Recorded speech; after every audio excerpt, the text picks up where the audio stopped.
1000 ఓట్లు 2000 ఓట్లు 40 ఓట్ల కింద మనం వేసుకుంటే ఇలా మనగా అధికారంలో ఉంది. చాలా స్వల్ప మెజార్టీతో కాంగ్రెస్ అధికారంలోకి వచ్చింది. మన పెద్దలు కేటీ రామారావు గారు చాలా విషయాలు కూడా మాట్లాడతారు. కాబట్టి మళ్ళీ ఎందుకంటే ఎవరు మాట్లాడినా గవే ప్రస్తావిస్తాం. అందరూ కూడా బ్రహ్మాండంగా ఇక్కడ కూర్చునేలా కాదు, ఈ మైకులు ఇస్తే మీరు బ్రహ్మాండంగా మాట్లాడేటువంటి శక్తి యుక్తులు తీర్చిదిద్దింది మన గులాబీ జెండా.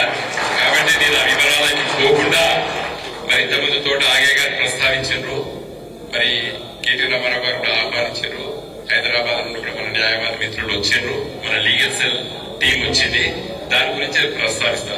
మిత్రులు ఇక్కడ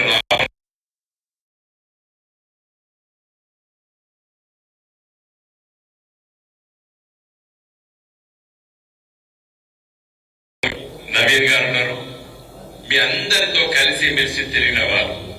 మరి వాళ్ళ పైన ఇక్కడ ప్రభుత్వ యంత్రాంగము రాజకీయ ప్రేరణతో రాజకీయ కక్షతో మరి వాళ్ళ పైన కేసులు పెట్టారు. నేను ఒక న్యాయవాది వృత్తిలో చాలా కాలం పనిచేశా కాబట్టి ప్రతి ఒక్క దానిపైన సూక్ష్మంగా మరి ఎఫ్ఐఆర్ కాపీస్ అవన్నీ కూడా చూసినా. ఇక్కడ ఉన్న మిత్రులకి 2-3 విషయాలు నేను ప్రస్తావించదలుచుకున్నాను. ఎవరికైనా అనుమానం ఉండొచ్చు, మన రామ్మోహన్ రెడ్డి ఎవరు దొబ్బేడా, లేకపోతే మన చక్రపాణి తాము ఏసీడా, లేకపోతే మన అఖిరామయ్య తప్పు చేసిండా అనేటువంటి అభిప్రాయాలు మీకు ఉన్నాయని అనుకోవడం లేదు. కానీ ఒక నేరారోపణలో ఉన్నటువంటి వ్యక్తుల పైన ఉన్నటువంటి వాటిపైన నేను సూక్ష్మంగా లోతుగా ఆలోచించిన. వాళ్ళు బయట పత్రికలో ఈ రోజు నాకు చాలా బాధేసింది. ఉదయం పూటే నేను రవీంద్రరావు గారికి 6:30కే ఫోన్ చేస్తాను. ఉదయం పూట నేను 4-5 గంటలకి అన్ని నెట్ లో పేపర్ చదువుతా. ఈనాడులో తాటంత అక్షరాలతో రాసేది, వెలుగు పేపర్లో తాటంత అక్షరాలతో రాసేది. సిరిసిల్ల లోపల మరి భూములు అన్యాక్రాంతమైన ప్రభుత్వ భూములు తీసుకున్నారు, చాలా మార్పులు జరిగినాయి అని చెప్పారు. అంటే ఎవరిని ఎత్తి చూపేయడానికి? కేటీ రామారావు గారు. అంటే మెలైన్ ఇంగ్లీష్ లో ఒక విధంగా దుష్ప్రచారం చేసి వ్యక్తిగతంగా ఒక నింద చేసి బదనాం చేయడానికి చేసేటువంటి మరి విషయాలు. నేను పత్రికలు ఎందుకు రాసేది నేను అడగలేదు. పత్రికలకి ఎవరో చెప్తారుగా రాసేది, అధికార పక్షమో లేదా అధికార యంత్రాంగం చెప్తారుగా వాళ్ళు రాసేది, పత్రికా మిత్రులు.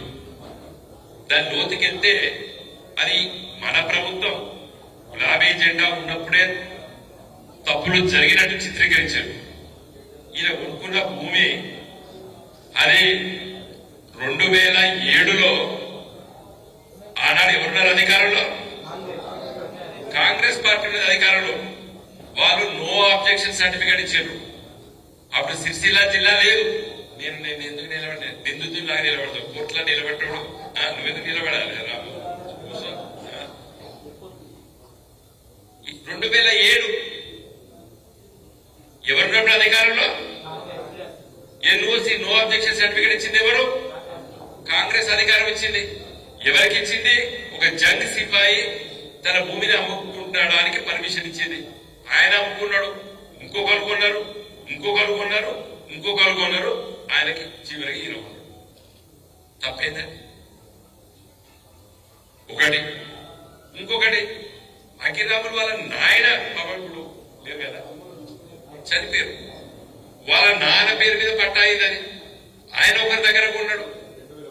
అది 2001 తండ్రి చనిపోతే తండ్రి ఆస్తి కొడుకు వస్తుంది కదా, మరి తండ్రి కొనుక్కుంటాడు చట్ట ప్రకారంగా. మరి ఇలా కొడుకుని ఎట్లేస్తాడు? అప్పుడు అధికారం 2001 ఎవరున్నారు? మరి ఇంత అలాంటి ఉండాలి మనం రాజకీయ నాయకులు. 2001 ఎవరున్నారు? తెలుగుదేశం ఉన్నది. తెలుగుదేశం తర్వాత 10 ఏళ్ళు కాంగ్రెస్ ఉన్నది. మొత్తము లెక్క చూపించినప్పుడు నేను ఉత్తగా నేను రామోహన్ చేయలేదు. తెల్లారిపోయిన కాంచాలి చక్రపాణి గారు వస్తే అందరూ కూర్చొని మొత్తం లెక్క తీసినాం. ఇవాళ సిరిసిల్లలో కేటీ రామారావు గారు వారు ఎమ్మెల్యేగా మరి 15 సంవత్సరాలు ఉన్న కాలంలో 200 ఎకరాలకు అసైన్మెంట్ జరిగింది. అవి కూడా పొజిషన్ కబ్జాలు ఉన్న వాళ్ళకి జరిగినాయి. అవన్నీ కూడా ఆర్డీఓలు తహసీల్దార్ తీసుకొస్తే ఆ కమిటీ చేస్తుంది. దాదాపు 2000 ఎకరాలు జరిగినట్టు పేపర్లో రాశారు. ఎవరి కాలంలో జరిగినవి? కాంగ్రెస్ పార్టీ, తెలుగుదేశం పార్టీ కాలంలో జరిగినాయి. అచ్చా, మన మీద తప్పు చేసినట్టు మన ప్రభుత్వం కేసీఆర్ గారి నాయకత్వాన మనము ఈ 1977 లో అంటే అసైన్మెంట్ ల్యాండ్స్ ట్రాన్స్ఫర్ చేయడానికి వీలు లేకుండా 77 చట్టం వచ్చింది. ఆ చట్టాన్ని కాంగ్రెస్ పార్టీ, తెలుగుదేశం పార్టీలే సవరణ చేసిండ్రు విత్ గుడ్ ఫెయిత్. ఎవరైనా ల్యాండ్లెస్ వాళ్ళు ఒక మంచి ఉద్దేశంతో ఆ భూమి కొనుక్కున్నట్టయితే ఆయన కూడా క్యాపిటల్ పెట్టి రెగ్యులరైజేషన్ చేయాలని చెప్పింది మన ప్రభుత్వం కాదు. టీడీపీ కాంగ్రెస్ ప్రభుత్వాలే సవరణ చేస్తే ఒక టైం లిమిట్ పెట్టారు. వాళ్ళ ఆ టైం లిమిట్ కూడా ఆ ప్రభుత్వాలు చేస్తే ఆ ప్రభుత్వాలు కూలిపోయినాయి. మన ప్రభుత్వం వచ్చిన తర్వాత ఆ విధంగా అన్యాక్రాంతాలైనటువంటి వాటిని కూడా మళ్లీ రెగ్యులరైజ్ చేయడానికి ఒక చట్టం తీసుకొచ్చారు. దాని కింద ఇటీవల కాలంలో కొన్ని జరిగినాయి. ఏం జరిగినవి? పాత కాలంలో కొనుక్కున్నాయి. ఆ చక్రపాణి వాళ్ళ బ్రదర్స్ అయితే దాంట్లో పొజిషన్ లో ఆనాటి నుండి ఉన్నారు వాళ్ళు.